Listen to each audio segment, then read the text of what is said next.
So I wanted to start lecture today by talking about the difference so we're accounting for present value.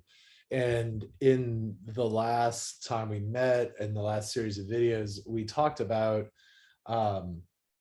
acquiring a natural resource that had an ARO.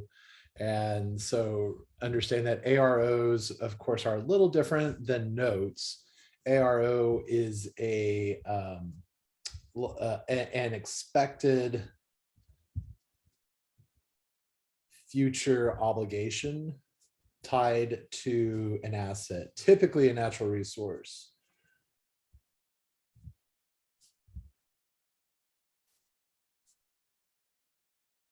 But it could also be tied to like PP&E, or a more basic form of PP&E, like a building or a piece of equipment that we're using. But what it indicates is that in the disposal of this asset, we're going to incur some amount of cost, and we have to estimate that and project it at a future date. So it's an expected future obligation, and that's why the time value of money, plays a role in this. And non-interest notes, these are agreed upon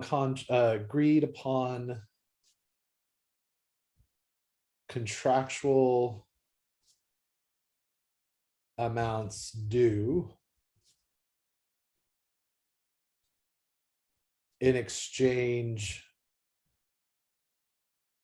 for an asset. So this is actually acquiring the asset rather than paying money, right? Another way that this could be referred to as just a deferred payment. Rather than pay X amount of money up front, we agree that we will be good for paying a set amount of money in the future. So agreed upon contractual amounts due in exchange for an asset, and they're due at some point in the future. And so both of these have this future amount due aspect to them. So this is an actual contract that has the exact amount that's due in a certain amount of time. There's no uncertainty about the amount that's due, and it is going to go to the party that you got the asset from. Basically, we're just borrowing. We're signing a note payable for a certain amount under certain terms. Either we're going to have a lump sum due, a single amount that's due in the future, or we're going to have a series of payments that are due over the course of time in the future, and that's a note. The asset retirement obligation isn't a certain amount, it's an estimated amount. In the problem I worked, we had different outcomes. We had, like certain probabilities that certain amounts would be due. So we do an estimation of, well, how likely is it that we're going to owe, say, $200,000, $300,000, $400,000 at different probabilities? We come up with an expected future obligation in order to get rid of this asset at the end of its useful life. And as I said, those tend to be associated with natural resources where there are some sort of cleanup costs or disposal costs after we've extracted what we're getting from the natural resource. And so they're similar in that they're future amounts that we're obligated to, but there's differences in how they attach to assets. One is just attached to assets as a part of its service and operations. The other one is actually used to acquire an asset, and is an amount that we're borrowing. This we didn't borrow. This we just became encumbered by because we acquired an asset. So there's a little bit of a difference in how they arise. And there's also, and it's not related to the accounting treatment so much, but there is a difference in their accounting treatments that you have to be aware of. So I made 3 different scenarios, basically using the same amount. The only thing that's changing is whether the amount is tied to an ARO or whether it's a lump sum note, or the means of payment and the pace of payouts. So in the first scenario, I have what we call a non-interest note that's a lump sum. I just have to pay $450,000 3 years from today.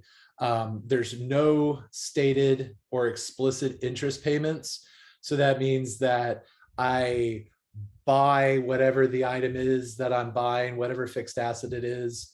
And 3 years from today, I have to pay 450. There's no interim payments that need to be made every year or anything like that. And then I have a risk assessment of the discount rate that would be applied to this note. Even though there's no explicit interest payments, there's still risk involved with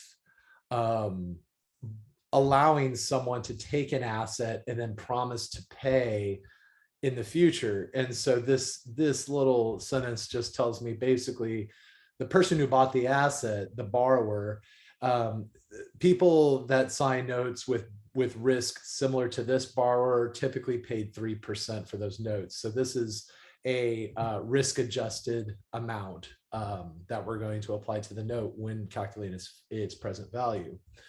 The second scenario is the payment, the non-interest, but we're making payments. It's not one lump sum payment, but it's going to come and due $150,000 every year in for 3 years.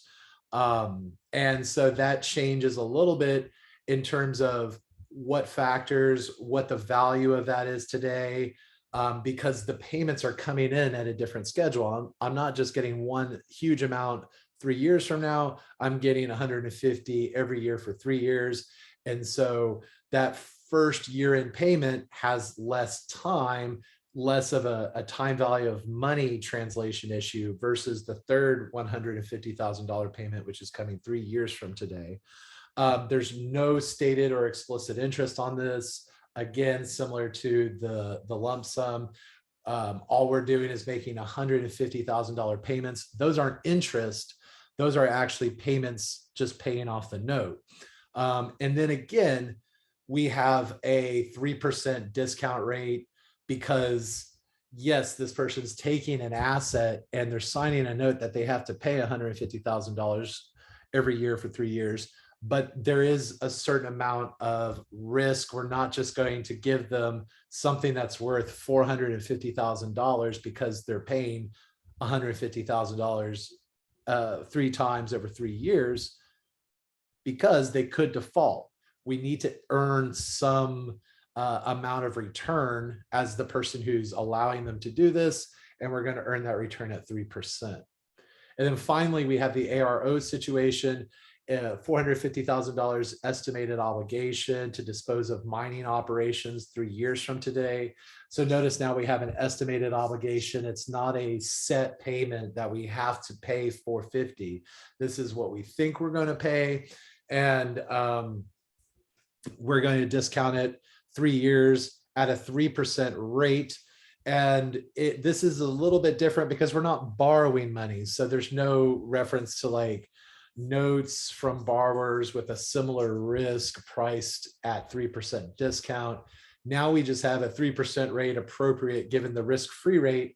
Usually when we reference a risk-free rate, when we're setting up the accounting for these notes, risk-free rate is a treasury bill from the US government.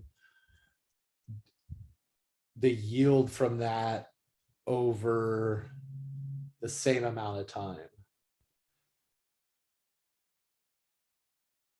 So we take that risk-free rate, we look at a treasury bill, a 3-year treasury bill from the US government, what is the yield on those?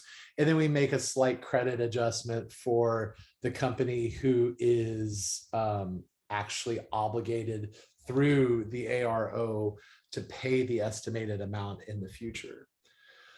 So all of them obviously deal with 450. All of them are dealing with some future value. When we recognize it at the beginning, and I'm going to go across here and do the recognition for each one. We have a non-interest bearing note that's a lump sum. So we're in scenario 1.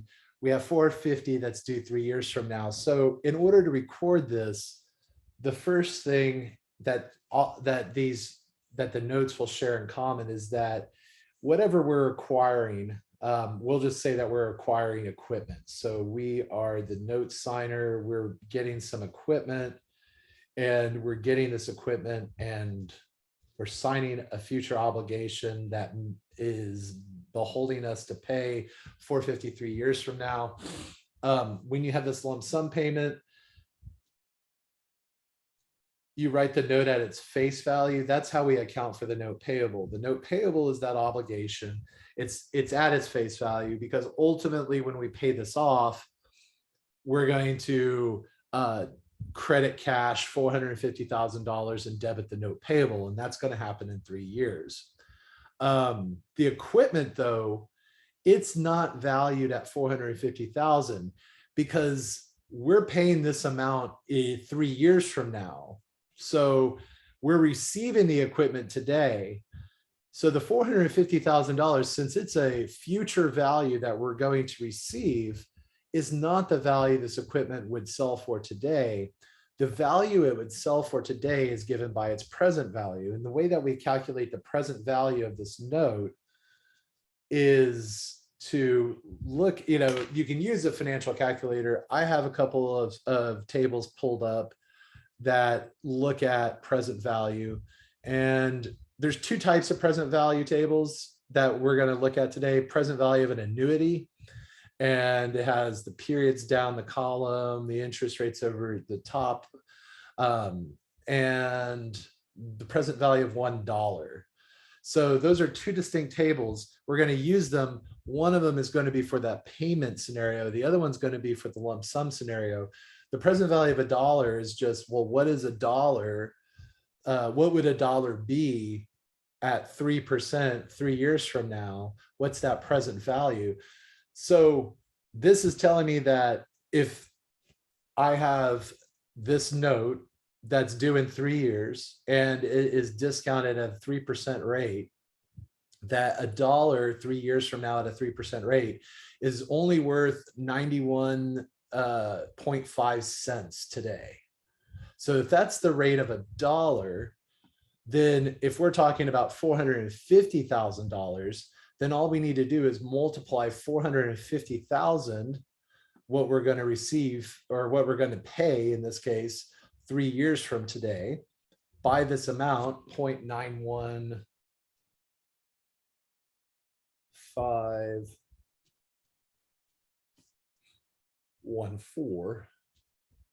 That will give me the present value of this agreement that I'm working with right here.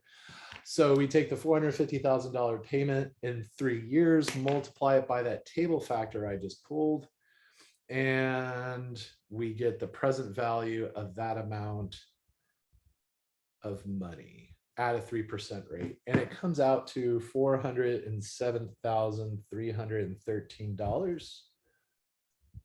So that is the value that I record the equipment at. And remember, it's about the fact that if I was selling this equipment to the person who signed the note, I am indifferent between receiving $450 3 years from now or $407,313 in cash today. So that's why this is the present value, because I would be fine taking this or taking that.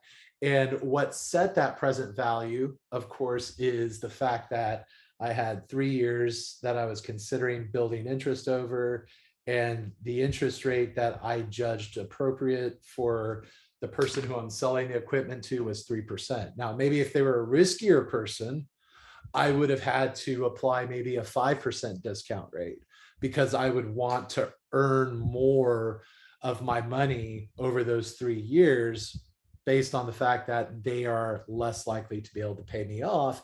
And if we go back to that table and we say, well, what if I used a 5% rate instead? What would happen?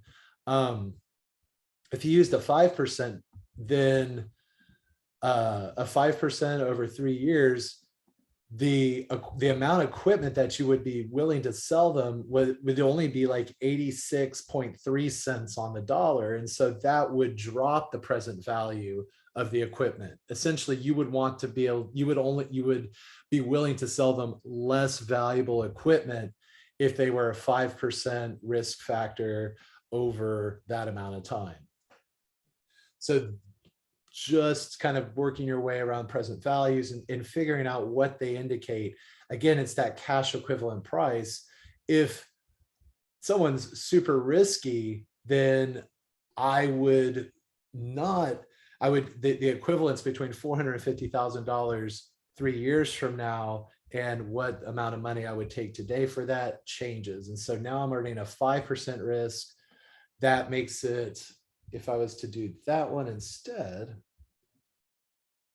and set my needed return at 5%, that's 0.86384. And do that, and instead do that math, 450,000 times 0.86384.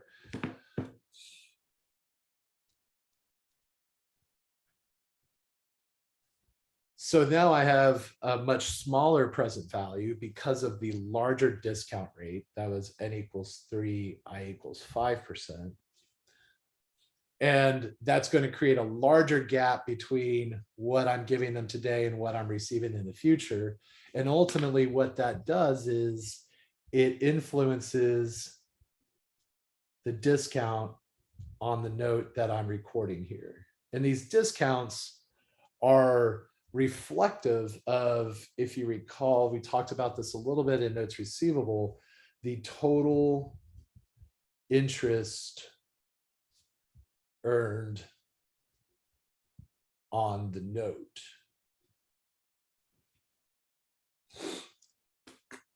So the difference between the 450 and the 407 comes out to 42,687. And what that indicates is that I'm getting equipment worth $407,313 today, and I'm going to pay $450,000 for that equipment. And so since I'm getting today a value less than what I'm going to receive in the future, there is some interest that will be paid on this, even though it is a quote non-interest note. I don't give something worth $450,000 to somebody and just turn around and only want 450 3 years from now. I have to be incented by that through some way, because I could put 450 in the bank and earn some interest on it.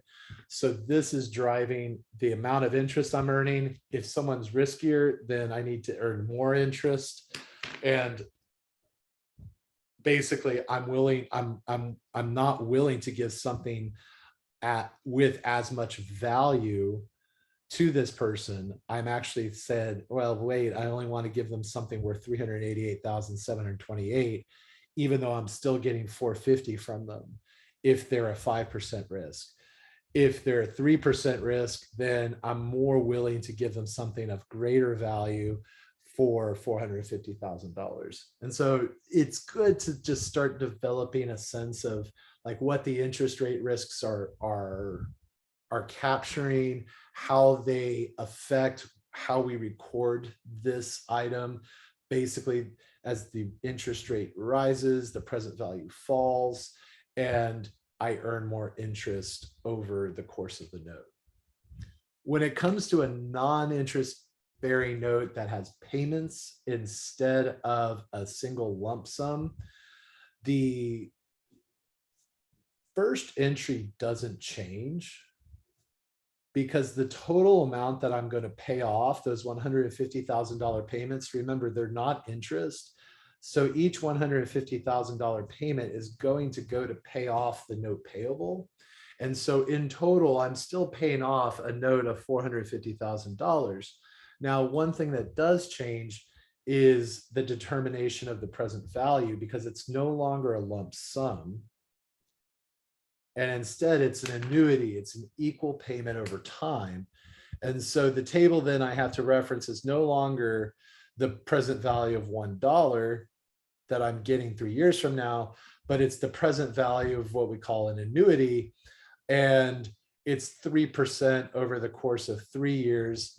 And in this case, that corresponds to a present value factor of 2.82861.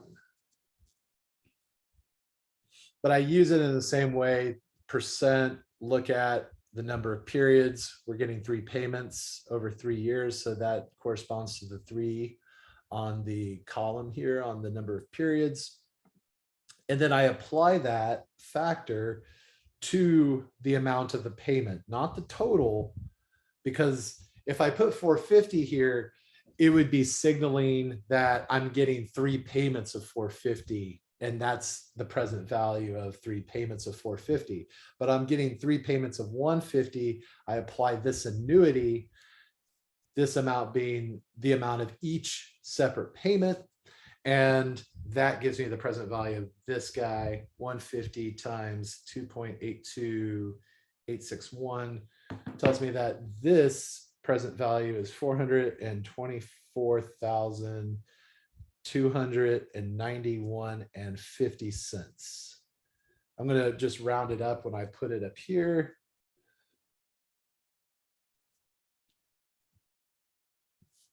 Just to suppress the digit overload.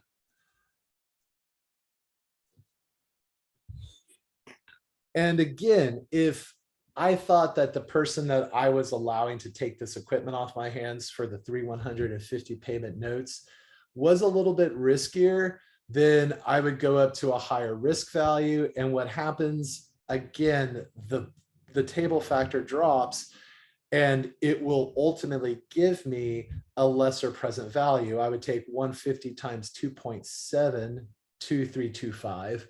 And that would mean I'm willing to give them less valuable assets today for the same promise of 150,000, because now I need more interest in order to cover any potential defaults on the person I'm selling this equipment to. So in the current example, they are getting equipment worth that amount, which is set by the present value of this note. And again, the difference is going to be a discount. And this discount still represents the total amount of interest that I will be paying as the borrower and that the lender will be earning over the course of this note. And we have, this would be 25,708. So notice there's slightly less interest that's accruing off the amount. That makes sense because we're paying down some of it every year rather than just waiting 3 years to pay off the full amount.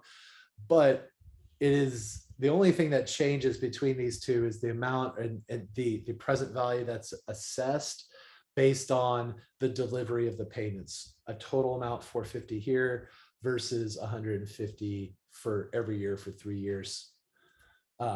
Just the timing of the payments has changed. So with the asset retirement obligation, this guy is similar to the lump sum note. The only difference becomes we still take a present value. We still get the present value of $450,000 3 years from now at a 3% rate. That doesn't change at all. We estimated that our payout is going to be 450, and then we multiply it. I don't have to look it up again. It's still that same amount because it's based on the 3% with a 3-year expected time period. And I multiply that out, I'll get the same amount, 407,313. The only thing that changes is I debit the natural resource. So I am not acquiring the natural resource with this. It's not the same idea that I'm deferring my payment and I'm acquiring it. This is just an additional cost, an additional future cost that's estimated. And I also have my asset retirement obligation. The largest difference is instead of recording the asset retirement obligation at a face value, that only works when I have the certain expected payment of 450. Don't have a certain expected payment of 450 at 3 years. I have an estimated obligation. So it could be 450, it could be another number. And because of that, now I just have a present value of this liability. Basically, I don't use the discount account when I'm doing this. I put this at its present value, the asset retirement obligation. The amount that I capitalize to the natural resource is the same amount. And you'll notice, the difference between this accounting and the lump sum. We debit an asset for this amount. Here we're acquiring the asset for the note. Here, this is just adding to the asset's value because this is an estimation of a future cost that we are expressing as a present value. But if we look at what is the present value of the note payable, remember the discount account is just a contra account. And so when I look at the note payable, which is expressed at its full value of 450,000, its face value, and I weight the discount against it,